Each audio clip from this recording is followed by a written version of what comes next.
सादिया ने पेशगोई की भी है कि 14 अगस्त को तो बारिश होगी। तो गुलमिट गोजाल के मुकाम पर बहुत बड़ा रेला आया पानी का। 7वां स्पेल आज से स्टार्ट हो रहा है पंजाब में और बॉयज प्लेड रियली वेल, ये तो बात है, सही है। आखिरी मर्तबा 1991 में वनडे मैच हारे थे against West Indies. Overall trophy की बात करें तो पूरे इवेंट के अंदर 200 या 300 प्लेयर्स होते हैं।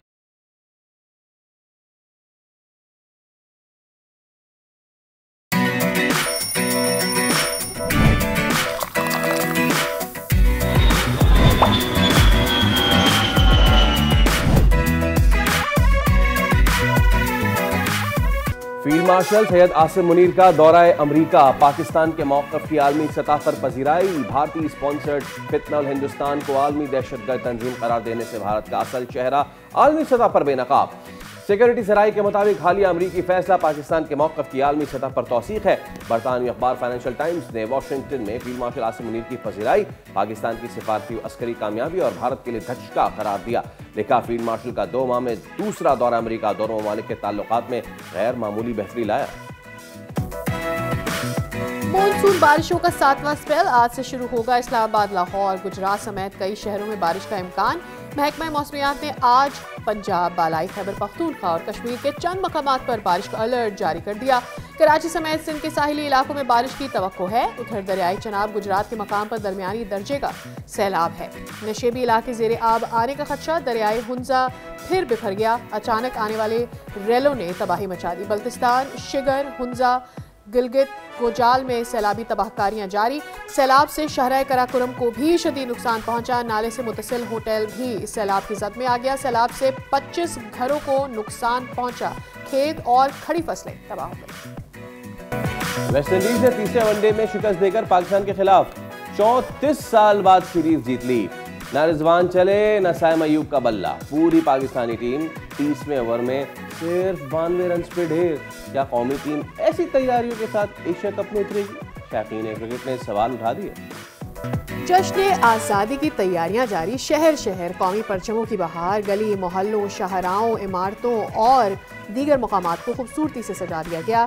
मज़ार कायद पर लेज़र शो का इनेकाद। शो में तारीख पाकिस्तान की जद्दोजहद की अक्कासी की गई। आज मुल्क भर के स्कूल्स में जश्न आज़ादी की तकारीब का एहतमाम।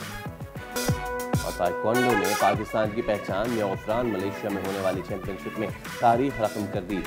चैंपियनशिप में 2 गोल्ड और 2 सिल्वर मेडल्स जीतकर पाकिस्तान का नाम रोशन किया। फख्र पाकिस्तान आज होंगे दुनिया बोल है में हमारे मेहमान। अस्सलाम वालेकुम, खुश आमदीद। भली करे आया जी आया नू बखैर रागले वशत के दुनिया बोल है के साथ मैं हूँ सैयद फैसल करीम और मैं हूं सादिया सैमसन। भाई आज मौसम बहुत ही दिलफरेब था और जैसे कि सादिया ने पेशगोई की हुई है, सादिया द नस्ट्राडामस, सादिया ने पेशगोई की हुई है कि 14 अगस्त को तो बारिश होगी।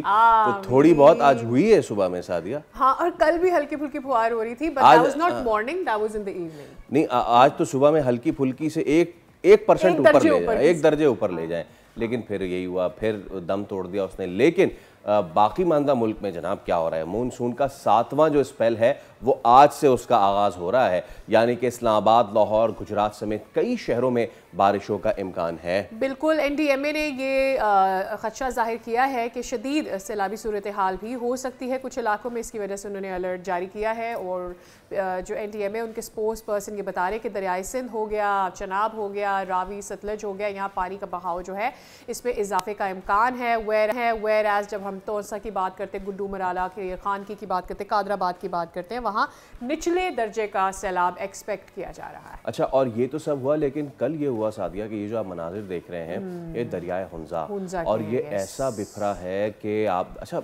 यहाँ के जो एक तो इससे पहले भी 3-4 दिन पहले भी वो जो शारा कराकरम है उसका एक बीच का हिस्सा ले उड़ी थी यही दरिया हुंजा। और अब ये देखें, ये सिर्फ पानी का रेला नहीं है बल्कि बाज़ाब्ता अपने साथ बड़े बड़े बोल्डर्स, बड़े बड़े पत्थर, कीचड़ सब लेकर आता है। तो बल्तिस्तान का इलाका है शिगर और गिलगित का इलाका है शिगर, हुंजा, गुलमित और गौजाल, यहाँ सैलाब की तबाहकारियाँ जारी हैं और दरियाए कटाव जो है यहाँ पर बड़ी बुरी तरीके से हो रहा है। बिल्कुल, और सैलाब से जैसे अभी फैसल बता रहे थे उस शारे कराकोरम को भी नुकसान पहुंचा है और जो नाले के करीब या पानी के बहाव के करीब तमाम तर जो होटल हैं उनको भी नुकसान पहुंचा है। और ऐसे में एक होटल की डिटेल्स आ रही हैं कि उसे नुकसान पहुंचा है, वेरएज फसलों को नुकसान पहुंचा है।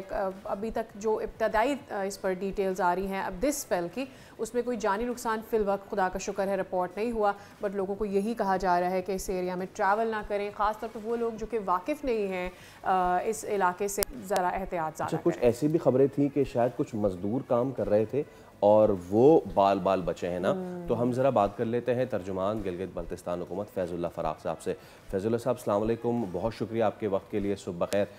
फैज़ुल्लाह साहब क्या सिचुएशन है इस वक्त, ये जो दरियाए हुंज़ा तबाही लेकर आया है, क्या सिचुएशन है, ज़रा बताइएगा हमें।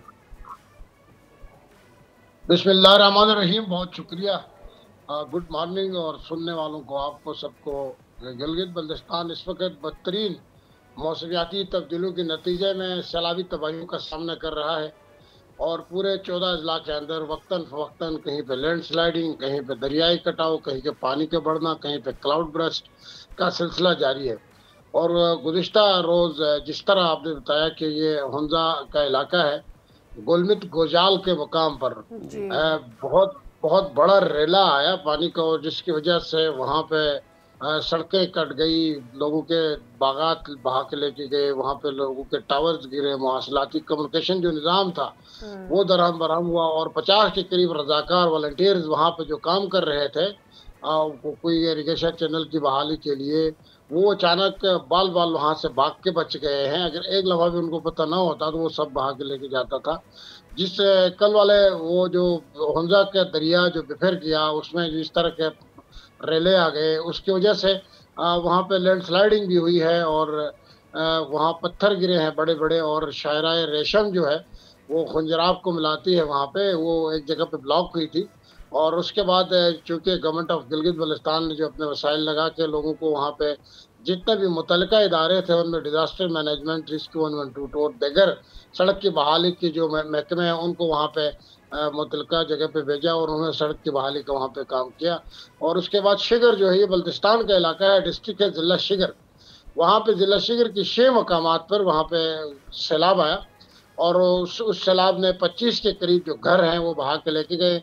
उसके अलावा एक वहाँ पे एक वर्कशॉप तबाह हुई है, उसके अलावा वहाँ पे इरिगेशन चैनल आपाशी का एक पूरा निज़ाम उड़ गया है और बदतरीन किस्म का सैलाब वहाँ पे भी। अलबत्ता कोई जानी कैजुअल्टी अल्हम्दुलिल्लाह नहीं हुई, लेकिन माली तौर पर लोगों को बहुत ज़्यादा नुकसान हुआ। राब्ता सड़कें कट गई हैं और इरिगेशन चैनल्स तबाह हुए हैं, साफ पानी के चैनल्स तबाह हुए हैं। मसला ये है कि हुकूमत अपने तौर पे सारी कोशिशें कर रही है बहाली की, कहीं पे बहुत सारी चीज़ें बहाल हो चुकी हैं, कहीं पे कर रही है, काम जारी है और अवाम भी ताउन कर रही है, लोग भी रज़ाकाराना तौर पर इस अमल में हिस्सा ले रहे हैं। लेकिन ये जो बारिश का ये जो सैलाबी जो सिलसिला है, ये जो तबाहकारी है, ये क्लाउड ब्रस्ट है, ये दरिया का जो कटाव है, ये थमने का नाम नहीं ले रहा है और ये मुसलसल ये अमल जारी है वहाँ। ठीक है, फ़ैज़ साहब ये भी बता दीजिएगा कि जो ऊपर लोग रहते हैं, यानी पहाड़ों पर रहते हैं या जो जंगलों के बीच में जिन लोगों ने अपने घर बनाए हैं, अब ये पानी जो है ये बहुत फैल के नीचे की तरफ आ रहा है। ऐसे में क्या ट्रेंड चेंज हो गया है? पिछले 6 सालों से तो हम यही देख रहे हैं कि पानी बहुत तेज़ी से नीचे आता है और अनप्रेडिक्टेबल होता है ये पानी। तो ऐसे में क्या लोग अब वहाँ से नकल मकानी कर रहे हैं, मूव कर रहे हैं, उनका लिविंग पैटर्न क्या है फिर अब? नहीं, अभी ये जो सूरत इस साल वहाँ हुई है वो माजी में ऐसा नहीं हुआ था। अच्छा। ये पहली दफ़ा बारिशें भी होती थी, माजी में सैलाब भी आया करते थे, वहाँ पे तोदे भी गिरते थे, लैंड स्लाइडिंग भी होती थी, लेकिन ऐसा नहीं हुआ। ये गिलगित बल्तिस्तान में पहली दफ़ा ये क्लाइमेट चेंज है बदतरीन किस्म का और गल्फ का इसमें भरपूर अमल दखल है। और ऐसे हालात के अंदर वहाँ दरियाओं का पानी का बहाव का बढ़ जाना और मुसलसल वहाँ पे बारिश सैलाबी रेलों का आना, तो इस साल हम इस बदतरीन हालत का सामना कर रहे हैं बहुत ज़्यादा और नुकसानात भी हुए। पूरे सूबे में कैजुअलिटीज़ भी ज़्यादा हुई है, उसमें ज़ख्मी लोग भी हैं। तो लोग नकल मकानी तो फ्यूचर में ये थ्रेट्स रहे तो मुख्तलिफ जगहों से तो करना पड़ेगा, बिल्कुल ठीक लेकिन है। ये फर्स्ट टाइम हम फेस कर रहे हैं। इस वक्त तो हम बहाली के कामों को मसरूफ है। अभी तो हम पानी व बिजली फराहम करने के चक्करों में फंसे हुए हैं कि लोगों की खेत खलियान बागात सूख गए हैं, उनको साफ पानी का पीने का पानी नहीं है। 28,000 मुरब्बा मील का बहुत फैला हुआ बड़ा इलाका है। यहाँ पे राब्ता सड़कों की बहाली पे अभी हम बड़ी मुश्किल से काम कर रहे हैं। तो अब तो हम जिंदगी की सांसें बहाल करने में कामयाब नहीं हुए थे, काम कर रहे थे। बहाली का ऊपर से ये जो सिलसिला है ये थमने का नाम नहीं ले रहा। फैजुल्ला साहब, मुझे थोड़ा सा ये बताइए कि एक तो पिछले दिनों में एक वीडियो भी देख रहे थे कि किसी मुकाम पे शराय कराक्रम में जो है वो सड़क जो है वो बहा के ले गई, वो कौन सा मकाम है, एक तो ये बताइएगा। दूसरा ये कि क्योंकि ये सीज़न अभी भी सीज़न है, सितंबर अक्टूबर तक, ऑटम तक सीज़न जारी रहेगा गिलगित बल्तिस्तान की टूरिज़्म का ना, तो अभी सयाहों के लिए क्या इस वक्त आप तजवीज़ करेंगे कि वो सफ़र करें ना करें, क्या क्या क्या इस पे आप कहेंगे? देखिए, गुज़िश्ता जो केच का शराय रेशम का हिस्सा बहा के लेके गया तो हुंजा का इलाका था, वो लोअर हिंजा था। कल जो हुआ वो अपर हुंजा में हुआ है, गोजाल और गुलमित में। जी जी। तो वो हिस्सा भी वो उस वजह से, वो दरियाई कटाव की वजह से हिस्सा के केच का बह गया था, उसमें हुंजा का इलाका था। दूसरे, जहाँ तक टूरिज्म की बात है तो इस वक्त वहाँ मुकामी जो इंडिजिनस लोग हैं, वहाँ की जो आबादी है, वो खुद एक सवाल निशान है इस वक्त। वो इस वक्त अपने लिए जिंदगी के वो सांसें बहाल करने की कोशिश कर रहे हैं। तो टूरिज्म तो वो 21 तारीख तक, वैसे भी बारिशों के इम्कान भी हैं इसी महीने के 21 तारीख तक, अगस्त के, तो तब तक तो वहाँ तो कोई ट्रेवल मेरे ख्याल में नहीं करना चाहिए। और हमने 12 ये तंबीह भी की है कि अलर्ट्स भी जारी किए हैं कि फिलहाल सफ़र ना करें। ये 22-23 अगस्त के बाद हालात शायद मामूल पे आ जाएंगे और कुछ इलाके ऐसे होंगे जहाँ पर टूरिस्ट आ सकेंगे। अच्छा, और इसमें एक और चीज़ है फैजुल्ला फराग साहब कि ये चीज़ें होती रहती थी, लेकिन इसकी इंटेंसिटी ज़ाहिर सी बात है जो आप कह रहे हैं बढ़ गई है। अब ये जो हुंजा की हम बात कर रहे हैं, ये मुझसे बेहतर आप जानते हैं कि तमाम तर इलाके जो गिलगित के हैं, अस्तोर एक तरफ कर दीजिए और नलतर एक तरफ कर दीजिए, सबसे ज़्यादा डेवलप्ड और सबसे ज़्यादा टूरिस्ट वेलकमिंग, सबसे ज़्यादा ज़बरदस्त इलाका जो है वो हुंजा का है ना। तो अब सब इतने ज़्यादा डेवलप्ड एरिया में अब इस तरह की सिचुएशन हो रही है, ये तो ना सिर्फ हम टूरिस्ट के लिए बड़ा ही अलार्मिंग है, बल्कि वो जो इतनी मेहनत से आप लोगों ने एक ऐसा इलाका बसाया है कि जहाँ पे लोग, इंटरनेशनल कम्युनिटी आती है और वहाँ स्टे करते हैं, पूरे पाकिस्तान से लोग आते हैं, अगर उसको ख़तरा है तो इस पे फिर एक तरफ तो ये कि जाहिर सी बात है करंटली आप लोग जो लगे हुए हैं कि किसी तरीके से जो अभी जो आफत आई हुई है उसको आप किसी तरीके से उसके आगे पुल बांधें, लेकिन फ्यूचर में इतने डेवलप्ड सिटी को बचाने के लिए, इतने डेवलप्ड इलाके को बचाने के लिए क्या इक़दाम किए जाएँ? क्या हम इसी तरीके से हर साल इंतज़ार करें कि इंटेंसिफाई होता जाएगा और हमारा जो इंफ्रास्ट्रक्चर है दूर अफ्तादा इलाकों में, पहाड़ी इलाकों में जो हम बनाते हैं, वो इसी तरीके से फिर मलियामेट होता रहेगा? देखिए, ये आपने जो बताया हुंजा के हवाले से बिल्कुल इस पर दो राय नहीं है। बहुत वेलकमिंग लोग हैं वहाँ के, बहुत वो एजुकेशन प्रो टूरिज्म वाले लोग हैं, एजुकेटेड लोग हैं, लिटरेसी रेट सबसे ज्यादा वहाँ पे है। और ज्यादातर लोग हुंजा ही आया करते थे माजी में भी, अब भी ऐसा है। लेकिन अब ये क्लाइमेट चेंज का सामना है, अब इसके लिए हमें मिलकर एज ए नेशन इसको टेकअप करना पड़ेगा। हमारी कोताहियां बुनियादी तौर पर कलेक्टिवली ऐसी रही है जिसकी वजह से आज मैं तो ये समझता हूँ कि नेचर हम सब ने रिवेंज ले रहा है और फितरत के जिन रास्तों को हमने रोकने की कोशिश किया था वो हमसे इंतकाम ले रहे हैं। हमने डिफॉरेस्टेशन में कोई कसर नहीं छोड़ी, हमने दरियाओं के नशीबी इलाकों में घर बनाने में कोई कसर नहीं छोड़ी, हमने जिन इलाकों से पानी गुजरता था माजी में उन इलाकों को रास्ते में रोक के ब्लॉक करके अपने लिए आसाइशें ढूंढने की कोशिश की, लेकिन वो रास्ते आज हमारे लिए अजाब बन गए। वो क्लाइमेट चेंज, उस पर इम्पैक्ट पड़ा गिलगित बल्तिस्तान की बदतरीन। अब हमें इसके लिए सब ने जो नेशन मुकाबला करना होगा, वरना ये जो क्लाइमेट चेंज के थ्रेट्स गिलगित बल्तिस्तान में, ये सिर्फ गिलगित बल्तिस्तान तक महदूद नहीं रहेंगे, ये नेशनल सतह पर, ग्लोबल सतह पर चीजों को इम्पैक्ट करेंगे। ठीक, बहुत शुक्रिया फैजुल्ला फराग साहब। इस हवाले से आपने हमें पंजाब की सूरत हाल के ऊपर भी देख लेते हैं कि वहाँ क्या इस वक्त सूरत हाल बताई जा रही है, क्योंकि बताई गया है कि दरियाओं में अब निचले दर्जे का सैलाब एक्सपेक्ट किया जा रहा है। करीबी आबादी को कितना ज़्यादा प्रोटेक्ट किया जा सकता है और उनको खुद क्या करना है। इरफान अली काठिया साहब हमारे साथ मौजूद हैं, आप DG हैं PDM पंजाब के। बहुत शुक्रिया, आपने वक्त निकाला हमारे प्रोग्राम के लिए। सर बताइएगा, अब जो बारिशें हो रही हैं इसके बाद सैलाबों की सब बात की जा रही है, निचले दर्जे का सैलाब भी है, दरमियाने दर्जे के सैलाब की बात की जा रही है। कौन कौन से दरिया इससे अफेक्ट होंगे और कहाँ कहाँ की आबादियाँ? जी, थैंक यू वेरी मच। बिस्मिल्लाहिर्रहमानिर्रहीम। Thank you very much for having me. और बिल्कुल अभी हम 7वां स्पेल आज से स्टार्ट हो रहा है पंजाब में और इसकी इंटेंसिटी भी गैर मामूली बताई जा रही है। तो इसके पेश नज़र जितनी भी हमारी ईस्टर्न रिवर्स हैं, रावी और सतलुज, इसकी अपर कैचमेंट्स और चनाब और जेहलम की अपर कैचमेंट्स में बारिशें ज़्यादा हैं, जिस वजह से फ्लोज हमारे ऑलरेडी वाटर फ्लोज रिवर्स में वो बढ़े हुए हैं और हमें सतलुज पे भी गंडा सिंह वाला पे हमारा ये लो फ्लड तक 50,000 क्यूसेक तक गया। 2 के इस वक्त 40,000 क्यूसेक चल रहा है। लेकिन अब क्योंकि इंडियन डैम्स जो हैं इन दोनों दरियाओं के ऊपर, रावी और सतलुज के ऊपर, ये काफी फिनोमिनल हद तक भर चुके हुए हैं, जिसमें अगर मैं पोंग डैम की खास तौर पे बात करूं तो ये तकरीबन 84% भर चुका हुआ है।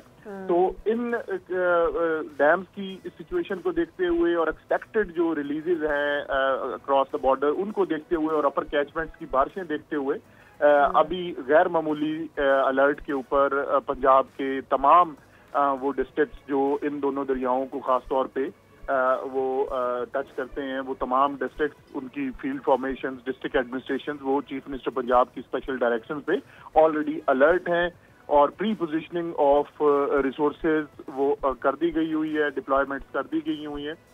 और अब इंशाल्लाह इंतजार इसी चीज का है कि अगले 3 से 4 रोज जो हैं 22 तारीख तक जो बारिशें हैं वो किस नौयत की रहती हैं, उसको फिर देखते हुए फिर आगे चीज़ों को देखा जा रहा है। इसी तरह अगर हम तरबेला और मंगला की बात करें तो तरबेला हमारा ऑलरेडी 96% भर चुका हुआ है और मंगला जो है वो 64% पे है।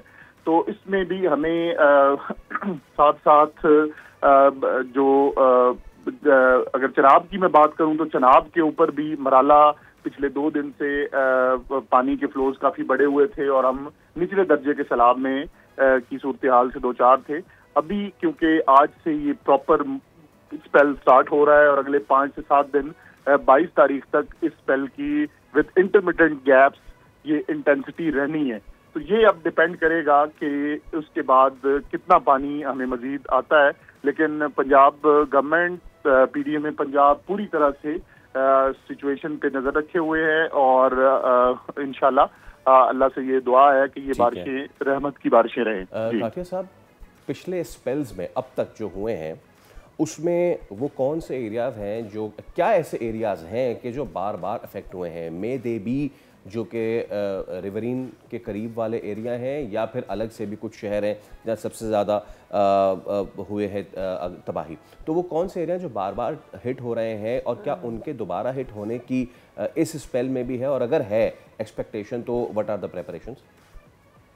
जी बिल्कुल, जो आप देखें इस साल का जो मॉनसून था ये इनिशियली प्रेडिक्ट कर दिया गया था कि ये अबव नॉर्मल रेनफॉल इसमें रहेगा 20 से 25%। और अगर पंजाब की बात करें तो इसका जो नॉर्थ और नॉर्थ ईस्टर्न बेल्ट है, पिंडी डिवीजन से शुरू करके Gujrat division, Gujranwala division, Lahore division up to Okara, यही वो एरियाज हैं जहां पे अर्बन फ्लडिंग के बार बार आपने थर्ड स्पेल में देखा कि किस तरीके से चकवाल, झेलम और नाला लई, पिंडी ये मुतासर हुए।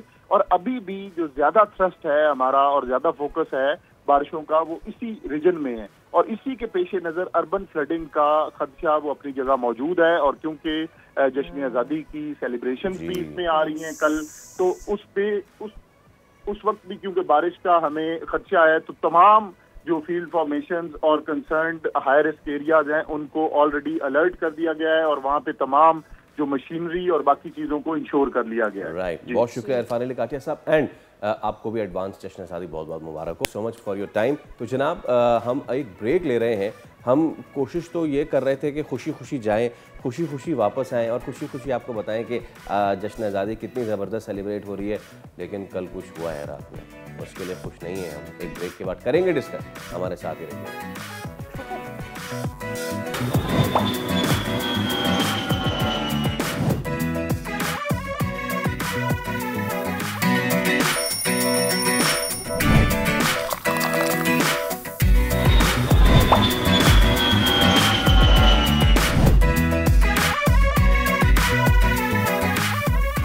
एक मरतबा फिर आपको कहेंगे खुश आमदीद, और मेरी तरफ से, सादिया की तरफ से, तमाम लोगों की तरफ से अहले वतन को जश्न आज़ादी मुबारक, सिवाय हमारी क्रिकेट टीम के। अरे नहीं, ऐसे ये साकाज़म है, ये तो उनको भी बहुत बहुत जश्न आज़ादी मुबारक, लेकिन उन्होंने मेक श्योर किया कि वो हमें ना कहें जश्न आज़ादी मुबारक।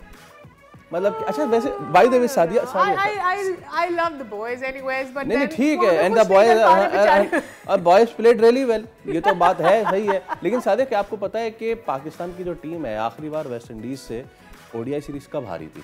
फैसल, मुझे तो पता है, चले अब देखने वालों को भी बता देते हैं कि हम उनसे आखिरी बार कब हारे थे। अच्छा, तो सादिया, जब हम उनसे आखिरी बार हारे थे तो मैं आपको बता देता हूं कि पाकिस्तान टीम वेस्ट इंडीज से उस वक्त हारी थी जब पेट्रोल 14 रुपए लीटर था। आखिरी बार पाकिस्तान वेस्ट इंडीज से तब हारी थी जब आटा 3 रुपए किलो मिलता था। बिल्कुल जी, आखिरी बार पाकिस्तान टीम वेस्ट इंडीज से तब हारी थी जब पाकिस्तान की मौजूदा पूरी की पूरी टीम पैदा भी नहीं हुई। और आखिरी बार पाकिस्तान वेस्ट इंडीज से तब हारी थी जब माइकल जैक्सन भी जिंदा थे। हाय, आखिरी बार व्यूअर्स पाकिस्तान वेस्ट इंडीज से तब हारा था जब अमेरिका और रूस के सर्द जंग बीच में जारी अच्छा, इसमें कुछ और पॉइंटर्स भी ऐड करते थे। आखिरी बार पाकिस्तान वेस्ट इंडीज से तब हारी थी जब जो है वो हम एक भी आईसीसी टूर्नामेंट नहीं जीते थे। आखिरी बार उस वक्त हम हारे थे जब ओडीआई अभी भी वाइट किट्स में खेला जा रहा था। आखिरी बार जो है पाकिस्तान तब हारी थी वेस्ट इंडीज से जब $1 20 रुपए का हुआ करता था। यानी कि वक्त बदल गए, जज्बात बदल गए, हालात बदल गए। नहीं बदली तो हमारी कमजोर टीमों से हारने की रवश नहीं बदली। 34 साल। अच्छा, मैं पता है इसमें कुछ चीज़ें हैं सादिया। एक तो ये कि रिजवान जो है ना, उनका ये जो डिफेंस शॉट है, इसको मैं चाहूँगा मैं फ्रेम करके लगाऊँ अपने घर में कि इस तरह का जो आपने रोना है आपने इसको। मतलब आप, मुझे एक चीज समझ में नहीं आ रही। Let's बाइफिकेट now. आए पहले बैटिंग पे आते हैं जनाब। एक विकेट है जिस पे बॉल इतना बाउंस नहीं हो रहा, जिस पे विकेट पे बैटिंग करना मुश्किल हो रहा है, ठीक है, कंसिस्टेंट बाउंस नहीं है, और उसमें हमारे कप्तान बॉल लीव कर रहे हैं। कैसे करते हैं आप? कैसे कर सकते हैं? अच्छा, एक और मजे की बात, वो मैं उस वक्त बहुत एक्साइटेड हो गया था जिस वक्त नसीम शाह ने रिवर्स स्विंग करके रॉस्टन चेस को बोल्ड किया था। मैंने कहा यार क्या बॉल है यार, जबरदस्त। और उसके बाद आखिरी 10 ओवर में हम 100 से ज्यादा रन खा गए। और वो हसन अली जिन्होंने शुरू के 5-6 ओवर्स में तो लग ही नहीं रहा था कि हसन अली इनका लक़ब मैगरात तो नहीं है आज। उन्होंने जो हसन अली ने शुरू के 5-6 ओवर्स अपने बॉलिंग की है, उन्होंने ही वाज वेरी माइजर। उन्होंने 12-13 रन नहीं दिए यार उसमें। और उसके बाद जब वो वापस आए हैं और उसके बाद नसीम शाह वापस आए, फिर जो जनाब वेस्ट इंडीज ने सखियाना किस्म के रन्स लुटाए हैं। अब इसमें मुझे एक चीज और समझ में नहीं आती।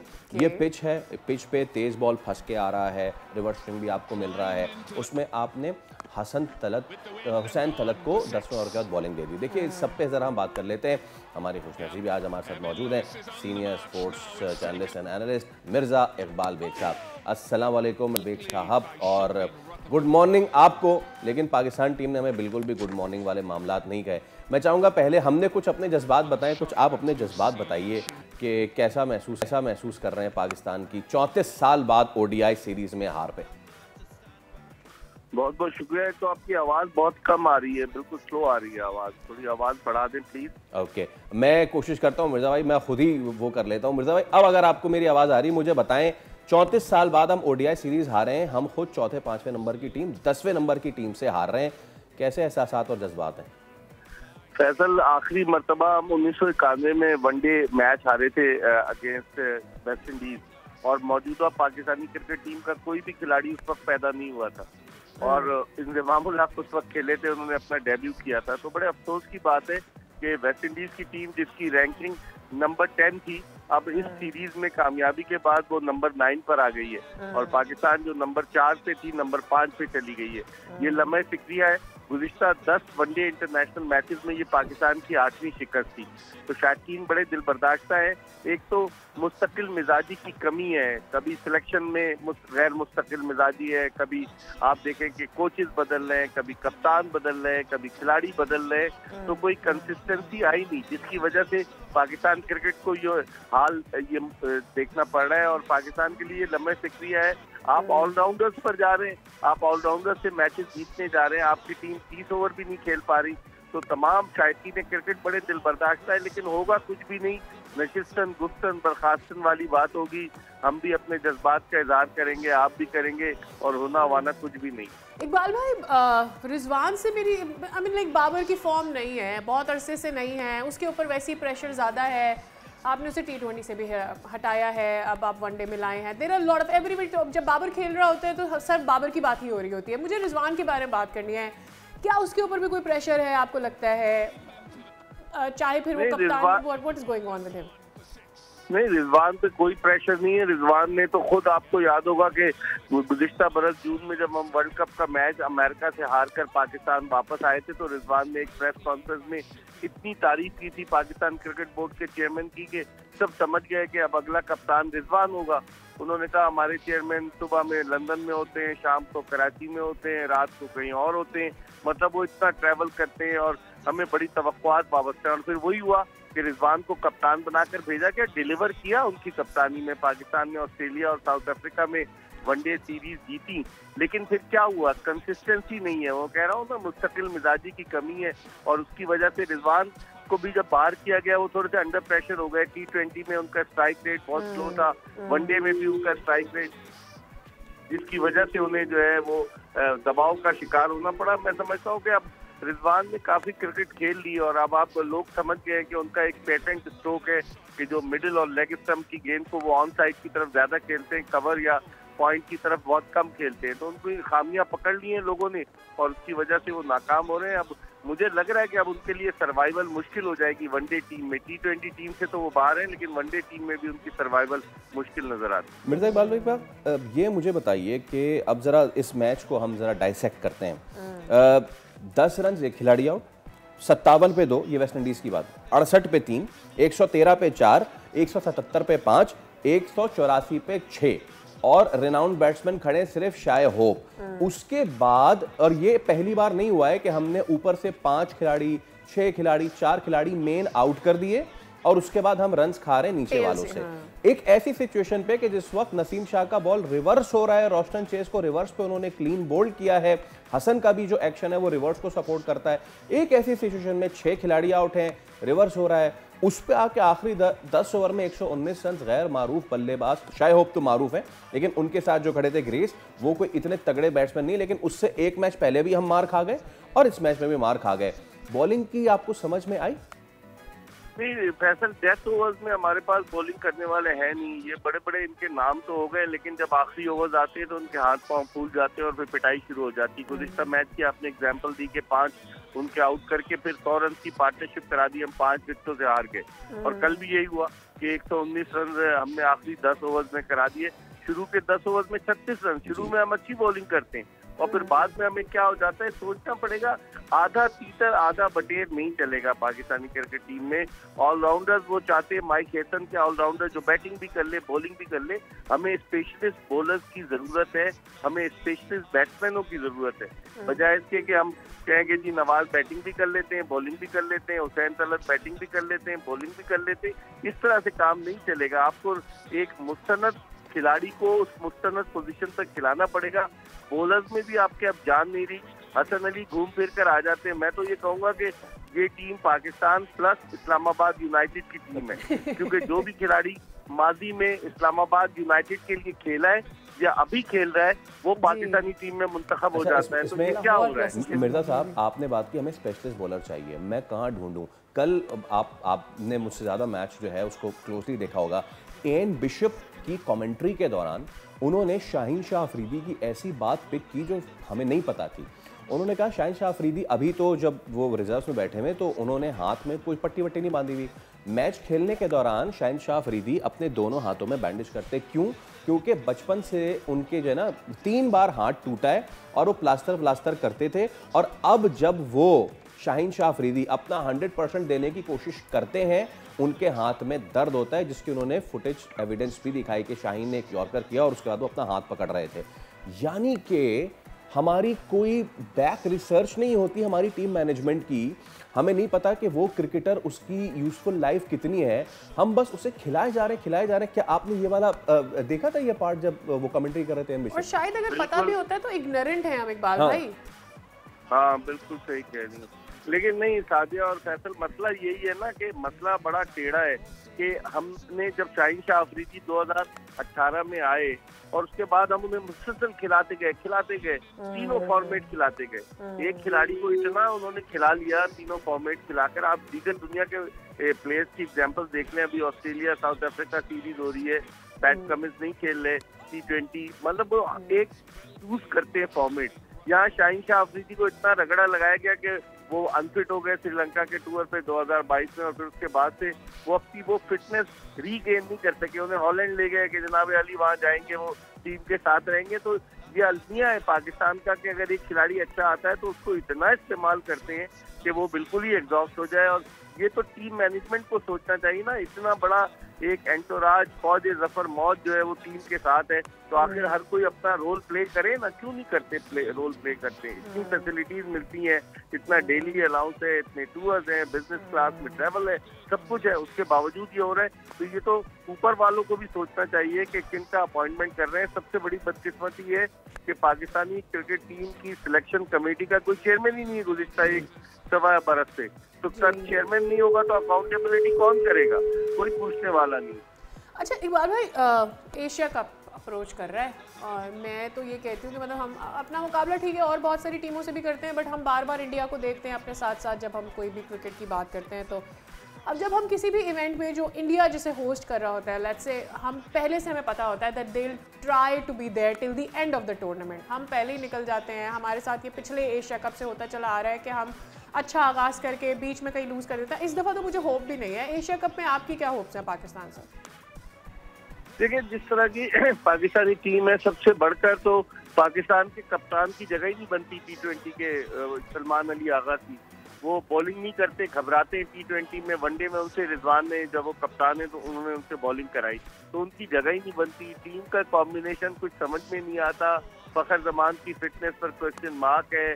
आपका मिडिल ऑर्डर इतना तगड़ा नहीं है। फास्ट बॉलिंग के शोबे में हारिस रऊफ कभी तो बहुत अच्छी करते हैं और कभी इतना पिटते हैं कि किसी की हद नहीं। इस टूर के लिए उनको नहीं रखा गया। तो बहुत सारे मसाइल हैं। इनको देखते हुए इस बात की बहुत कम तवक्को की जा रही है। लेकिन पाकिस्तान की टीम अनप्रिडिक्टेबल टीम है, कभी खुशी देती कभी गम देती है, तो कुछ पता नहीं होता। लेकिन फिर भी जो अगर ग्राउंड रियलिटी को आप सामने रखें तो पाकिस्तान के इम्कानात बहुत कम नजर आते हैं। जिस तरह बांग्लादेश से आप बांग्लादेश में सीरीज हार गए, वहाँ पर वेस्ट इंडीज में आप एक T20 हार गए, और फिर इससे पहले आप आयरलैंड से हारे, आप USA से हारे हैं, आप जिम्बाब्वे से हारे हैं। तो आपकी पास परफॉर्मेंस को भी सामने रखें तो आपके ज्यादा इम्कानात नहीं है एशिया कप। इकबाल भाई, आप इतने अच्छे आदमी, आपने ये कह दिया कि कभी खुशी कभी गम होता है। अब तो कभी कभी खुशी होती है थोड़ी खुशी, और बहुत सारा गम होता है। सिर्फ एक चीज़ इकबाल भाई मैं आपसे पूछना चाह रहा हूँ, अब ऐसी सूरत हाल में करना चाहिए कि हम अचानक से पूरी टीम आगे पीछे कर दें, हम शाहनवाज दानी को ले आएँ, हम जो है वो बाकी जो बॉलर्स हैं उनको ले आएँ, इंडिया में वर्ल्ड कप में जिन्होंने डेप्थ बॉलिंग बड़ी ज़बरदस्त की थी उनको ले आएँ, हम किनको लाएँ, हमारे पास बेंच स्ट्रेंथ क्या है बॉलिंग में। और एक और चीज़, और वो ये, क्या हम T20 में 2 ओवर साइम और 2 ओवर पार्ट टाइमर से तो करा सकते हैं, ODI में 50 ओवर के मैच में 10 ओवर साइम के समझ में आता है आपको? आप वही तो मैंने कहा था, आधा तीतर आधा बटेट। पार्ट टाइम बॉलर से बॉलिंग करा रहे हैं और सोच रहे हैं कि ऑलराउंडर को खिलाएंगे तो हम कामयाबी हासिल कर लेंगे और उसका फिर नतीजा हमें भुगतना पड़ता है। बॉलिंग में अब्बास आफरीदी के साथ आपने बड़ी ज्यादती की, वो फिट था, उसको आप नहीं लेकर गए। यंग आया सलमान मिर्जा, उसने बांग्लादेश में अच्छी बॉलिंग की, आपने उसको बिल्कुल नजरअंदाज कर दिया। फिर Wasim junior is a good bowler, उसकी स्पीड भी अच्छी है, आप कहते हैं कि फिटनेस में क्वेश्चन मार्क है। हसन अली किस दर्द की दवा है? हसन अली हमेशा घूम फिर कर आ जाता है, 2023 के वर्ल्ड कप में भी आता है। दोस्ती यारी भी है, इस्लामाबाद यूनाइटेड का कनेक्शन भी है, पसंद नापसंद का अमल दखल भी है, जिसकी वजह से ये बॉलर्स घूम फिर कर आ जाते हैं। और कनेक्शन अगर खुशदिल शाह को आपने किधर बाहर कर दिया, उसको आप साथ लेकर गए थे, अब वो आपकी टीम में नहीं है। साहबजादा फरहान को आपने वनडे में नहीं रखा, T20 में रखा, समझ नहीं आ रहा, अपनी मर्जी के प्लेयर सेलेक्ट कर रहे हैं। बहुत शुक्रिया मिर्ज़ा इकबाल बेग साहब। और जब आपकी समझ में नहीं आ रहा तो हमारी क्या जाएगा कि पाकिस्तान क्रिकेट टीम का जो ऊँट है वो किस करवट बैठ रहा है नहीं बैठ रहा है, या लेट गया है, डूब गया है, खत्म हो गया है, उसको किसी ने नहर कर दिया है, क्या हुआ है? हाँ बिल्कुल ऐसा ही है। तो खैर अब देखिए, क्रिकेट से तो हमें नाउम्मीद खैर तो किसी भी चीज़ से नहीं होना चाहिए। नहीं हो सकते ना। How do you not love cricket Faisal? How do you not? You've been loving this cricket since I was born. You're loving this cricket since you were born. मैं आपको सीधी बात बताऊं भाई अपने अंदर से क्रिकेट बहुत सारे अहबाब ऐसे हैं जो क्रिकेट को बहुत पसंद करते हैं, बट नाउ दे से यार अब पाकिस्तान क्रिकेट की बात मत कीजिएगा। बाकी अब वो बाकी क्रिकेट देखते हैं, पाकिस्तान नहीं, but then I am still hopeful in a way कि ठीक है आपके पास पाकिस्तान में इतने क्रिकेटर्स निकल कर आ रहे हैं, आप उन्हें सही यूटिलाइज नहीं करें। ऐसा नहीं है कि पाकिस्तान में क्रिकेटर्स बनना ही बंद हो गए हैं, they still getting here, but आप उन्हें ऊपर नहीं ले जा पा रहे हैं, ले भी जा रहे हैं तो आपका सिस्टम बुरा वक्त सब पे आता है, अच्छा वक्त सब पे आता है। एक वक्त था कि वेस्ट इंडीज की जो टीम थी वो इनविंसिबल थी। मैं गॉर्डन ग्रिनिच और क्लाइव लॉयड और उनकी बात कर रहा हूँ, ठीक है, और अब नहीं है वो। अब इंडिया इनविंसिबल है। एक टाइम था जब इंडिया की मीडियोकर टीम थी, अब वो इनविंसिबल है। ऑस्ट्रेलिया द माइटी ऑस्ट्रेलियंस, और उस माइटी ऑस्ट्रेलियन को हमने हराया है। बस दुख यही होता है कि जब ऑस्ट्रेलिया और साउथ अफ्रीका को उनके होम ग्राउंड पे हरा दें तो अब बांग्लादेश और वेस्ट इंडीज से हार जाएं, समझ में नहीं आती चीज़। हाँ, लेकिन एक चीज़ है कि चलिए अगर क्रिकेट में हार रहे तो बाकी जगहों पे कुछ अच्छा हो रहा है। हीरो पाकिस्तानी में आज हम आपकी मुलाकात करवाने वाले हैं मियां गुफरान से। मियां गुफरान, इन्होंने मलेशिया में होने वाली 7वीं हीरोज इंटरनेशनल ताइक्वांडो चैंपियनशिप में तारीख रकम कर दी है। बिल्कुल, फैसलाबाद से ताल्लुक रखने वाले मियां गुफरान अली ने इंटरनेशनल ताइक्वांडो चैंपियनशिप में शानदार परफॉर्मेंस देते हुए 2 गोल्ड 2 सिल्वर मेडल्स हासिल किए हैं। और गुफरान ना सिर्फ ताइक्वांडो एथलीट है बल्कि एमजी पाकिस्तान ताइक्वांडो टीम के कोच के तौर पर भी हैं, काम कर रहे। तो इनसे बात करते हैं। अस्सलाम वालेकुम Gufran, very warm welcome, good morning और बहुत बहुत मुबारक हो। आपने अपने शोल्डर पर बहुत ज़्यादा स्टार्स लगा लिए हैं और हमें बड़ा अच्छा लग रहा है कि आप आज हमारे साथ हैं। थोड़ा सा इस जीत के बारे में, 2 गोल्ड 2 सिल्वर्स के बारे में बताइएगा, ज़रा सफ़र के बारे में बताइएगा अपने। वालेकुम सलाम। सबसे पहले तो आपका बहुत बहुत शुक्रिया कि आपने आज हमें अपने मॉर्निंग शो में लिए। अल्हम्दुलिल्लाह ये सफ़र बहुत टाइम से स्टार्ट था, आहिस्ता अल्हम्दुलिल्लाह आज इस स्टेप पे पहुंच गए हैं कि इंटरनेशनल जो चैंपियनशिप्स हो रही हैं हमारे, उसमें 2-2 गोल्ड मेडल आ रहे हैं। इवन कि जो मेरी बाकी टीम थी जो मैंने रेडी की थी, मेरे साथ गई थी, अल्हम्दुलिल्लाह उनमें से भी मैक्सिमम प्लेयर्स के गोल्ड मेडल इस इवेंट के अंदर आए हैं। ज़बरदस्त। अच्छा, कौन कौन से ममालिक मद्दे मुकाबला आए, किसने आपको टफ चैलेंज दिया? इसमें का जो टफ टीम्स थी, क्योंकि जो होस्ट कंट्री होता है ना उसके ज़्यादा प्लेयर्स होते हैं कॉम्पिटिशन्स के अंदर, तो जिस तरह मलेशिया है, थाईलैंड है, उसके अलावा सिंगापुर है, उसके अलावा साउथ कोरिया, ओमान, और इस तरह डिफरेंट तकरीबन 30+ कंट्रीज थे जो इस इवेंट के अंदर पार्टिसिपेट जिन्होंने किया था। अच्छा, एक चीज़ गुफरान, वो ये कि जो फिजिकल कॉन्टैक्ट स्पोर्ट है, डिफरेंट डिसिप्लिन्स हैं, तो ब्राज़ीलियन जिu-जित्सु अलग है, ताइक्वांडो अलग है। ताइक्वांडो के रूल्स रेगुलेशन क्या होते हैं, वो कितना डिफरेंट है बाकी इसी डिसिप्लिन के बाकी स्पोर्ट्स से? ताइक्वांडो एक डिफरेंट गेम है, ये मार्शल आर्ट्स, अगर हम मार्शल आर्ट्स में बात करें तो ताइक्वांडो पूरी मार्शल आर्ट्स में टॉप के ऊपर है। इसके अलावा जितनी मार्शल आर्ट्स हैं वो ताइक्वांडो से नीचे हैं। इस तरह अगर हम इसी इवेंट की बात करें तो इस इवेंट में 6500+ प्लेयर्स ने पार्टिसिपेट किया था, जिसमें डिफरेंट कैटेगरीज अगर चले जाएँ तो तकरीबन कैटेगरीज और प्लेयर्स को हम मर्ज करेंगे तो तकरीबन 18,000 जो है ना वो कैटेगरीज बनी होंगी जिसके अंदर लोगों ने पार्टिसिपेट किया था। और अगर बाकी और मार्शल आर्ट्स की गेम बात करें तो उसमें बहुत कम प्लेयर्स होते हैं, बहुत कम टीम्स होती हैं। और जिस तरह बाकी गेम्स की बात कर रहे हैं, जिस तरह हमारी क्रिकेट है उसमें सिर्फ 11 प्लेयर खेल रहे होते हैं। अगर ओवरऑल ट्रॉफी की बात करें तो पूरे इवेंट के अंदर 200 या 300 प्लेयर्स होते हैं। तो इस हवाले से जो ताइक्वांडो है ये बहुत ऊपर है बाकी स्पोर्ट्स की निस्बत। ठीक है, ये बताइएगा गुफरान कि अब अगले इवेंट आपके कौन से ऐसे आ रहे हैं जिसके लिए आपकी प्रेपरेशन इस वक्त चल रही है, और चूंकि आप कोचिंग भी करते हैं, ज़रा उस एक्सपीरियंस के हवाले से भी आपको बताइएगा कि ये आपको इस तरह से फ़ायदा देता है कि एक ही मोमेंट में आप खेल भी रहे हों और फिर कोचिंग भी कर रहे हों। अभी नेक्स्ट जो हमारा इवेंट आ रहा है वो आ रहा है कतर के अंदर, कतर ओपन चैंपियनशिप हो रही है नवंबर के अंदर। इंशाल्लाह नेक्स्ट उसके लिए हम अपनी टीम को प्रिपेयर करेंगे ताकि उसमें भी हमारा बेस्ट से बेस्ट रिजल्ट। और जिस तरह आपने बात की है कि आप कोचिंग भी कर रहे हैं, प्लेइंग भी हैं, तो ये बहुत टफ होता है कि हमने खुद भी प्ले करना है और अपनी टीम को भी उसमें पार्टिसिपेट करवाना है, क्योंकि मैं एज ए मैनेजर भी इस इवेंट के अंदर पार्टिसिपेट कर रहा था, कोच भी था और उसके साथ साथ जो है मैं खुद भी प्ले कर रहा था। ये बहुत टफ होता है कि हमने एट अ टाइम 3 जो चीज़ें उनको एट अ टाइम एक साथ लेके चलनी होती है। ज़बरदस्त। अच्छा, मैं ये देख रहा हूँ गुफरान के चाहे ताइक्वांडो हो या फिर दीगर इस तरह के स्पोर्ट्स हों, पाकिस्तान उनमें बड़ा एक्सेल कर रहा है। पिछले सालों से पाकिस्तान बहुत आउटस्टैंडिंग कर रहा है, maybe boxing, maybe kick boxing, सारी चीज़ें। सहूलियात क्या हैं सर, क्या सहूलियात दी हुई हैं, और जब आप इंटरनेशनली जाते हैं और दीगर खिलाड़ियों को देखते हैं कि वो अपने कोचिंग स्टाफ के साथ आए हुए होते हैं, फैसिलिटीज़ के साथ आए हुए होते हैं, आपके एंड पे क्या सिचुएशन है? पाकिस्तान में क्या सहूलियात हैं ट्रेनिंग की और बाकी चीज़ों की? अगर इसमें हम देखा जाए ना, इंटरनेशनल कोचेज की अगर बात करें तो उनकी एक प्रॉपर टीम होती है, उनमें उनके साथ फिजियो होता है, कोचेज होते हैं, और डिफरेंट जो मेडिकल स्टाफ होता है वो उनके साथ होता है, जो कि उनको गाइड करता है कि जी आपने ये करना है, ये डाइट लेनी है। डाइटिशियन भी होते हैं ड्यूरिंग इवेंट, की काफ़ी चीज़ें होती हैं, और उन लोगों के पास फैसिलिटीज़ होती हैं। जिस तरह इस साल हमने एक हमारी कैटेगरी थी वर्चुअल ताइक्वांडो, ठीक है, जो कि पाकिस्तान में अभी तक लॉन्च नहीं हुई। तो उस इवेंट में पार्टिसिपेट करने के लिए हमने डिफरेंट सोशल मीडिया का, जिस तरह यूट्यूब है, उस पर हमने जाके सर्चिंग किया, उसको देखा कि किस तरह वर्चुअल ताइक्वांडो होती है। फिर हमने उसको अपनी टीम को सिखाया, चीज़ों को बताया।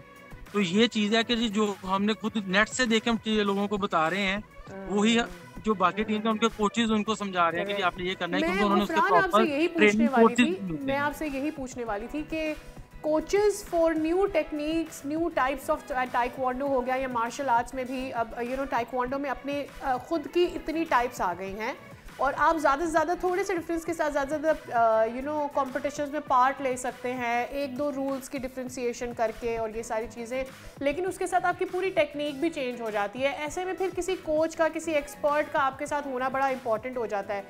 यहाँ पर फाइनेंशियली स्ट्रगल करते हैं कोचेस खुद भी, तो सिर्फ कोचेस के लिए छोड़ दें कि पैसे क्या मिलते हैं, स्पॉन्सर क्या है, ये सारी चीज़ें, कोचेस के लिए कोई हेल्प मिलती है? नहीं, इसमें देखें जो कोचेज है ना, जिस तरह मैं आप कोच हूँ, तो हम नेट से देख के न्यू टेक्निक नेट से सर्च करते हैं, उसको देख के फिर आगे अपने प्लेयर पे इम्प्लीमेंट करते हैं। जो बाकी कंट्रीज हैं उनके डिफरेंट सेमिनार्स होते हैं इंटरनेशनल, जिस तरह कोरिया है, और डिफरेंट कंट्रीज में सेमिनार्स होते हैं जो वर्ल्ड ताइक्वांडो ऑर्गेनाइज करती है। उसके अंदर वर्ल्ड ताइक्वांडो जो है उनको जो न्यू टेक्निक्स आती हैं वो सिखाती हैं, बताती हैं कि आपने अपनी टीम को इस तरह, ये ऐसे है, ये टेक्निक आ गई है। ये हर साल टेक्निक्स चेंज होती हैं ताइक्वांडो में। अगर हम एक साल भी इससे आउट रहेंगे तो हम बहुत पीछे चले जाएंगे ताइक्वांडो में। ठीक है, बहुत शुक्रिया गुफरान, बेस्ट ऑफ लक आपके एंड्स के लिए। उम्मीद है कि आप आने वाले इवेंट्स पे भी इसी तरीके से गोल्ड, सिल्वर, बल्कि छोड़े सिल्वर पहुंच है, गोल्ड ले आए, काफ़ी है। इसी के साथ लेते हैं एक ब्रेक, हमारे साथ रहिए, खेलते रहें बस।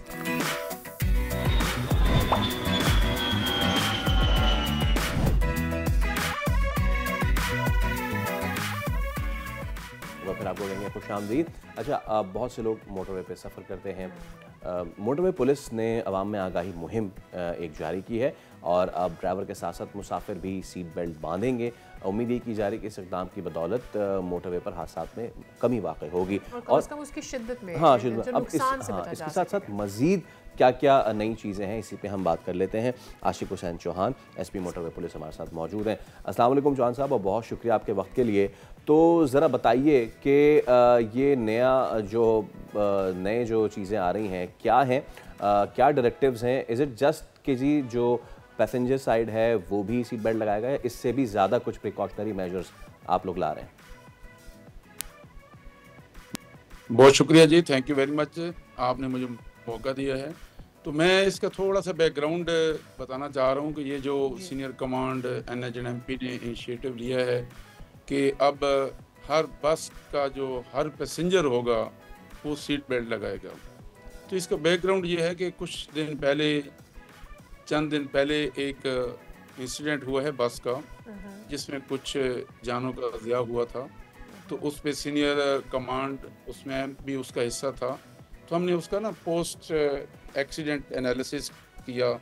तो एनालिसिस के बाद ये बात उसमें वर्कआउट हुई कि अगर पैसेंजर्स ने सीट बेल्ट लगाए होते तो शायद वो इसका शिकार ना होते, जिस पे फौरी तौर पे सीनियर कमांड NHNMP ने ये इनिशिएटिव लिया कि इसके बाद तमाम पैसेंजर बस के जो होंगे वो सीट बेल्ट लगाएंगे। इसको मेक श्योर कैसे, तमाम ट्रांसपोर्टर्स को इसको मेक श्योर कैसे करेंगे?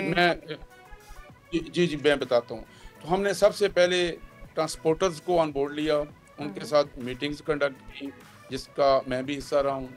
तो ट्रांसपोर्टर ने तकरीबन ऑलमोस्ट 99% इशू था थोड़ा सा नॉन AC बसों का। जो AC बसेज हैं वो तो तकरीबन ऑलमोस्ट मैन्युफैक्चरर ही उनके सीट बेल्ट मौजूद हैं। जिनके सीट बेल्ट नहीं थे वो भी हमने इंश्योर करवा दिए हैं। अब मेरी मालूमात के मुताबिक जो असेसमेंट है वो 99% सीट बेल्ट लग चुके हैं। जी नेक्स्ट। ठीक है, सीसीटीवी कैमरास की मदद से किस तरह से लोगों को, मतलब ऑब्वियसली इसके लिए सजाएं भी होंगी और लोगों को पाबंद करने के लिए, तो फिर किस तरह से मदद हासिल कर सकेंगे, क्योंकि वक्त के साथ साथ सब वीक हो जाते हैं, कोई भी नहीं देखता सीट बेल्ट किसने लगाया नहीं लगाया। जी आपने बिल्कुल बजा फरमाया है। मैं इसमें थोड़ा सा बताता चलूँ कि जितने भी हमारे टोल प्लाजा हैं वहाँ पे हमारी हर पैसेंजर बस की मूवी बनती है। मूवी के साथ साथ हमने ये ब्रीफिंग भी शुरू कर दी है। अभी सीनियर कमांड ने ये फैसला किया है कि 2 महीनों तक हम तमाम पैसेंजर्स को, क्योंकि ब्रीफिंग जो है, एजुकेशन जो है, वो एक मेन हमारा काम है। लोगों को सबसे पहले उस बारे में आगाही पैदा करना कि ये आपके लिए कितनी ज़रूरी है, कितनी फ़ायदेमंद है, इसका फ़ायदा कितना है, इसका नुकसान कितना है। तो वो ब्रीफिंग शुरू है। अब एक और ख़ास बात जो आपने की कि सीसीटीवी कैमरे, अब हर बस में मोटरवे पुलिस ने इंश्योर करवा रही है। मैक्सिमम बसों में तो ये डैश कैम इंस्टॉल हो चुके हैं, जो कि एक उसका कैमरा तमाम पैसेंजर्स उसमें देखे जा सकते हैं कि अगर कोई सीट बेल्ट उतार देता है या नहीं लगाता तो हम उसको देख सकते हैं। हम उनकी लाइव एक्सेस भी अंडर प्रोसेस है, वो भी हम ले लेंगे। तो टोल प्लाजा पे तमाम बसेस जो हैं वो मूवी के साथ साथ ये ब्रीफिंग भी जारी है और हम हर बस को सुपरवाइज करने के बाद मोटरवे पे एंटर करते हैं। अच्छा, बिल्कुल चौहान साहब, ये तो मेरा ज़ाती तजर्बा भी है। बहुत सारे लोग जो सफ़र करते हैं मोटरवे से, दे नो हर टोल पे सिपाही अंदर आता है और उसकी बाज़ाब्ता वीडियो बनती है, चाहे वो दिन हो या रात हो। एक तो चीज़ ये। अच्छा, इसमें मैं चाहूँगा कि आवाम से हम तो अपील भी कर सकते हैं, अपील ही कर सकते हैं उनसे कि वो किस तरीके से अपनी चीज़ें, क्योंकि कुछ ऐसे तजुर्बात मुझे हुए कि अगर कोई बस है, उसमें कोई स्लीपर बस है, तो एक स्लीपर में बंदे 2 लेके चढ़ गया। जिस तरह हमने अपनी रेलवे का हशर नशर किया है ना, उसी तरह हम बसों का भी अपना हशर नशर करने की कोशिश करते हैं। तो मैं चाहूँगा कि एक तो उस वक्त उनको अगर वो जनाब भीरा पे हैं कि वो कहीं और पे हैं, और अगर वो इस तरह से कर रहे हैं, वो पकड़े गए, तो तकलीफ़ उन्हें ही होती है। उनके साथ जो इजाफी मुसाफिर होते हैं उनको बोला भाईजान आप नीचे उतर जाइए और यहाँ से खुद जाइए। मैं चाहूँगा इस तरह के इंसिडेंट्स पे ज़रा आवाम से आप भी उनको अपील कर जाएं कि भाई जो रूल्स हैं उनको फॉलो करें, आपकी अपने लिए बेहतरी है इसमें। जी, मैं एक बात यहाँ इस मौके से फ़ायदा उठाते हुए कहूँगा कि मोटर पुलिस का जो भी इनिशिएटिव होता है वो इन दी बेस्ट पब्लिक इंटरेस्ट होता है। हमारा जो फोरमोस्ट जो मतलब ऑब्जेक्टिव होता है कि जितने भी मुसाफिर हैं, चाहे वो हमारे जीटी रोड के हैं या हमारे मोटरवेज़ के हैं, तो हमारी हर मुमकिन कोशिश होती है कि वो खैरियत से आएँ और खैरियत से अपने मंजिल मकसूद तक पहुँचें। अगर हम इन्फोर्समेंट करते हैं, एजुकेशन करते हैं, तो उसका जो मेन थीम यही होता है कि रोड यूज़र जो हैं उनकी सेफ्टी को इंश्योर किया जाए। अब यहाँ तक आपने सीट बेल्ट की बात की है, तो हम हर चैनल पे सोशल मीडिया के ज़रिए, प्रिंट मीडिया के ज़रिए, एजुकेशन के ज़रिए, इवन कि हम स्कूल कॉलेजेस को भी ऑन बोर्ड लेते हैं ताकि उनके बच्चों के ज़रिए आगाही पैदा करें, ताकि बच्चे जिस फैमिली के साथ ट्रैवल कर रहे हैं तो वो ज़रूर ये बताएंगे कि मोटरवे पुलिस ने हमें बताया कि ये सीट बेल्ट बड़ा ज़रूरी है, ये उनकी सेफ्टी को इंश्योर करता है। तो हम हर बार इस्तेमाल कर रहे हैं ताकि इनकी जानें हम किस तरह सिक्योर कर सकें। हमारी हर मुमकिन कोशिश होती है। एब्सोल्युटली, बहुत शुक्रिया आशिक साहब। आप सब कोशिश ही कर सकते हैं कि सेफ्टी है उसको खुद अपना ख्याल रखना होगा, अदरवाइज तो नहीं मामला ठीक होंगे। अपना ख्याल रखने की आपने जो बात की है, देखें आप केमिस्ट्री कैसी मैच हो रही है, बायोलॉजी, केमिस्ट्री, फिजिक्स, साइंस सब मैच हो रही है। आपने अपना ख्याल रखने की कोशिश करनी है और सिर्फ दौरान सफ़र नहीं, दौरान अपनी पूरी ज़िंदगी।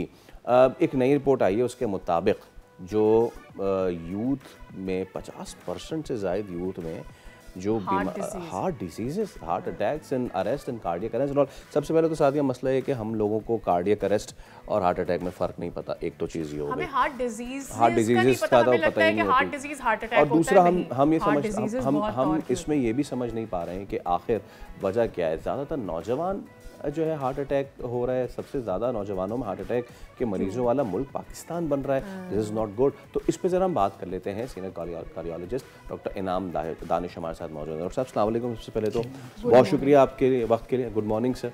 अच्छा, एडवांस में जश्न आज़ादी आपको मुबारक। आपको भी बहुत मुबारक। So let's begin. नौजवानों में हार्ट अटैक कैसे और क्यों?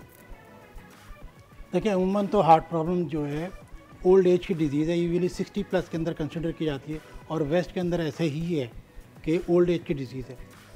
इसमें डायबिटीज़ और हाई ब्लड प्रेशर का मेजर रोल था जो वहाँ पे होता है। हमारे यहाँ चूँकि बहुत यंग एज में हो रही है, तो यंग एज में मोस्टली जो फैक्टर्स हैं उसमें कोलेस्ट्रॉल नंबर 1 है कि हाई कोलेस्ट्रॉल, ये नंबर 1 रीज़न है यंग एज के अंदर हार्ट अटैक होने का। उसके बाद कुछ फैमिली हिस्ट्री की, कुछ फैमिलीज़ के अंदर हार्ट डिजीज़ यंग एज में चल रही होती है। अच्छा। जेनेटिकल फैक्टर्स होते हैं। इसके अलावा स्मोकिंग, और ख़ास तौर पर अभी वेप शुरू हो गया है बहुत ज़्यादा यंग के अंदर, तो स्मोकिंग एक बहुत बड़ा एलिमेंट है यंग एज के अंदर हार्ट अटैक का। स्ट्रेस एक बहुत बड़ा एलिमेंट है, एंग्जाइटी जो है उसकी वजह से भी वो आगे चलकर डिस्कस करते हैं। कुछ हार्मोनल डिजीज होते हैं। बात करते हैं हम जब हेल्थ की बात करते हैं तो हम कहते हैं कि जी कोलेस्ट्रॉल, अब there are types of cholesterol. लोगों को नहीं पता, लोगों को ट्राइग्लिसराइड्स के बारे में नहीं पता, ये भी नहीं पता कि ट्राइग्लिसराइड्स किस तरह से बढ़ जाते हैं, और अगर बढ़ गए क्या खाने से बढ़ जाते हैं, और अब उसको कम कैसे करना है। तो ज़रा टाइप ऑफ कोलेस्ट्रॉल भी बता दीजिएगा, क्योंकि यंग पीपल थिंक कि वो हेल्दी डाइट ले रहे हैं, बट उनको नहीं पता कि कौन सी डाइट उनके ये ग्लिसराइड्स बढ़ा रही है। मेची बेसिकली तो दो में आप डिवाइड कर लें कि गुड कोलेस्ट्रॉल, बैड कोलेस्ट्रॉल। दो चीज़ें बैड कोलेस्ट्रॉल में आती हैं, LDL कहलाता है, लो डेंसिटी लाइपोप्रोटीन, और ट्राइग्लिसराइड, ये बैड कोलेस्ट्रॉल। और गुड कोलेस्ट्रॉल HDL कहलाता है। HDL बहुत इंपॉर्टेंट है इन सब चीज़ों के अंदर। वो ये होता है कि वो प्रोटेक्ट करके रखता है, और HDL बढ़ता है एक्सरसाइज से, मेनली एक्सरसाइज से बढ़ता है, और ड्राई फ्रूट वगैरह जो है उससे भी बेहतर हो जाता है। लेकिन अब आती है इंपॉर्टेंट चीज़ कि LDL और ट्राइग्लिसराइड जो है। LDL ट्राइग्लिसराइड में सबसे इंपॉर्टेंट चीज़ डाइट है हमारी डाइट में सेचुरेटेड फैट बहुत ज़्यादा है, यानी कि चर्बी, चिकनाई, नलियाँ जो हम खाते हैं, निहारी खाते हैं, इसके अंदर ये जो घी का इस्तेमाल, घी, देसी घी या वनस्पति घी, इसके अंदर सब शामिल है। लोग समझते हैं कि देसी घी खाने से बहुत फ़ायदा, नहीं, वो सेचुरेटेड फैट है। इस तरह ट्रांस फैट तो हम बहुत ज़्यादा यूज़ करते हैं। जितनी फ्राइड चीज़ें बनती हैं सब ट्रांस फैट में बनती हैं। मार्जरीन है, बेकरी के तमाम आइटम है, ये सब चीज़ें ट्रांस फैट में बनती है, वो हमारा LDL बढ़ाती है। अच्छा, आजकल तो ये वेजिटेबल ऑयल को भी कहते हैं कि सैचुरेटेड होता है, हीट होने के बाद ये आपके लिए नुकसानदेह हो जाता है, तो फिर क्या करें? नहीं, किसी वेजिटेबल ऑयल के अंदर कोलेस्ट्रॉल नहीं होता है। ओके, ये अच्छी बात है कि ट्राइग्लिसराइड तो बढ़ सकते हैं, मगर LDL जो है वो उसमें इतना फ़र्क नहीं पड़ता है। तो ट्राइग्लिसराइड बढ़ते हैं किसी भी ऑयल से, मगर किसी ऑयल के अंदर जो वेजिटेबल ऑयल है उसके अंदर कोलेस्ट्रॉल नहीं होता। अच्छा डॉक्टर साहब, अब ज़रा यंग पॉपुलेशन की हम बात कर लें। हम समझते हैं कि जी दे सबसे ज़्यादा जानकार हैं अब तो यंग पॉपुलेशन, उनको सब कुछ पता है, ChatGPT उनको सब बता देती है, नहीं पता उनको। तो उनकी रूटीन इतनी ज़्यादा ख़राब हो चुकी है, they're just sitting and then just working, कोई काम कर रहा है और उनको उसको पता नहीं है किस वक्त क्या खाना लेना है। और ख़ास तौर पे कराची जैसे शहर में कि जो कहते हैं कि जी रोशनियों का शहर है और रात भर जगता है, अच्छी बात नहीं है रात भर जगना, बिल्कुल भी अच्छी बात नहीं है। और रोशनियों का शहर जाग रहा है, it's all right, you need to sleep. नहीं, और शहर को तरक्की कराने के लिए रात भर जागने की जरूरत नहीं। ऐसा होता तो इस्तांबुल और दीगर शहर जो है वो भी जल्दी बंद ना होते। तो अब जरा इनकी रूटीन कितना असर डालती है, 12 बजे के बाद बिंज ईटिंग कितना असर डालती है? अच्छा, एक तो आपने पहले बात की थी कि हार्ट अटैक और कार्डियक अरेस्ट में क्या डिफरेंस है, ये बड़ा कॉमन। देखिए, कार्डियक अरेस्ट मीन हार्ट बंद हो गया जी। हार्ट अटैक के अंदर मोर्टेलिटी कम है, 90% लोग रिकवर कर जाते हैं, 10% की डेथ के चांसेस होते हैं। तो ये हार्ट अटैक होना, हार्ट की आर्टरी ब्लॉक हो गई, पेन हो रहा है पेशेंट को, लेकिन cardiac arrest mean heart totally stop हो गया, जिसमें एक रीज़न हार्ट अटैक भी हो सकता है और भी कई रीज़न हैं जिसकी वजह से हार्ट को स्टॉप होना है, तो वो कार्डियक अरेस्ट कहलाता है। दूसरे फिर ये आपने जो खाने की बात की है, देखें कि कम से कम जितने भी वेस्टर्न कंट्रीज़ हैं या जो भी बड़े लोग शाम में 7 बजे खाना खा लेते हैं, ये डिनर जो है। हम एक मरतबा गए एक दोस्त के यहाँ 9 बजे थे, तो हमने कहा कहीं डिनर पे चलें, कहने कि ये कौन सा टाइम है डिनर का जी, यहाँ तो 7 बजे लोग डिनर कर चुके होते हैं। उसके बाद डिनर के बाद कम से कम 2-3 घंटे ऐसे होने चाहिए जिसके अंदर आप एक्टिव हो। और उसके बाद हमारे यहाँ अमूमन ये अब तो ऑनलाइन, जब से कोविड आया है इसके बाद और ये ज़्यादा प्रॉब्लम हो गई है, लोग ऑनलाइन घर पे मंगवाते हैं। अब घर वालों को मालूम ही नहीं होता, बच्चे मंगवा भी लेते हैं और वो फिर रात में जंक फूड, ज़्यादातर फ्राइड चीज़ें होती हैं वो ले रहे होते हैं। सही, ठीक है। तो बहुत शुक्रिया डॉक्टर साहब। उम्मीद करते हैं कि जो रीजंस हैं, हम ये सोचते हैं कि नौजवानों में क्यों कैसे, अब आपको पता चल गया होगा क्यों कैसे। प्रोग्राम के आखिर में हम आ चुके हैं, लेकिन ऐसा कैसे हो सकता है कि हम यौम आज़ादी की तैयारियों की बात ना करें। तो सीधा चलते हैं इस्लामाबाद और आलिजा हमारे साथ मौजूद है। आलिजा, क्या तैयारियाँ हो रही हैं इस्लामाबाद में? वफाकी दारुल हुकूमत इस्लामाबाद में जो मनाजिर हैं वो नाकाबिले बयान है। मार्का हक में जो हमने अजीम कामयाबी हासिल की है, उसके बायस 14 अगस्त इस बार पहले से ज़्यादा जोश व जज्बे से मनाया जाएगा। इस वक्त मैं इस्लामाबाद के डी चौक पे मौजूद हूँ और मेरे अकब में आप देख सकते हैं सब हिलाली परचमों की बहार है, लोगों के चेहरों पे मुस्कुराहट है, जोश व जज्बा अरूज पर है। और आपको ये बताएं कि दारुल हुकूमत इस्लामाबाद को दुल्हन की तरह सजा दिया गया है। हर जानिब चिरागा है, हर जानिब रोशनी है। 2 दिन का एयर शो भी यहाँ पर हो रहा है और परेड ग्राउंड में जौहरी इक्विपमेंट्स उसको आम आवाम के लिए खोला गया है ताकि आवाम देखे और देखकर मजीद हौसला करे कि पाक अफवाज हमेशा की तरह मजबूत है, तवाना है, खड़ी है, डटी हुई है। हिंदुस्तान को जिस तरह ऑपरेशन बुनियाद मरसूस के तहत इबरतनाक शिकस्त दी, आइंदा भी शिकस्त देंगे। हमारे साथ कुछ शहरी मौजूद हैं, परचम इन्होंने थामा। मुझे बताइए कि कैसा जोश व जज्बा है? मेरे पास अल्फाज नहीं है कि जी इस 14 अगस्त को मेरा ख्याल है कि हम दुनिया को बहुत बड़ा सरप्राइज़ देने जा रहे हैं कि हर पाकिस्तानी बहुत खुश है अपनी पाक अफवाज से कि 10 मई को पाकिस्तान ने जो मार्का हक किया है, इंडिया को जो शिकस्त दी है, पाकिस्तान इंशाल्लाह पूरी दुनिया में तक क़यामत इसी तरह क़यामत दायम रहेगा। पाकिस्तान जिंदाबाद, पाकिस्तान जिंदाबाद का नारा इन्होंने लगा दिया है, पाक फौज जिंदाबाद का नारा भी लगाया है। तो इनके जज्बात आपने देखे हैं, जज्बात किस बदौलत है। बहुत शुक्रिया आलिजा, और इस तरह के मनाज़िर तो हम कल पूरा दिन देखते रहेंगे। चलिए आपसे लेंगे इजाजत, रखिए अपना ख्याल। एडवांस में जश्न आज़ादी मुबारक, हम उनकी तैयारी करने जाएंगे बिल्कुल सीक्रेट। कल होगी आपसे मुलाकात। अल्लाह हाफिज़। Don't miss the show.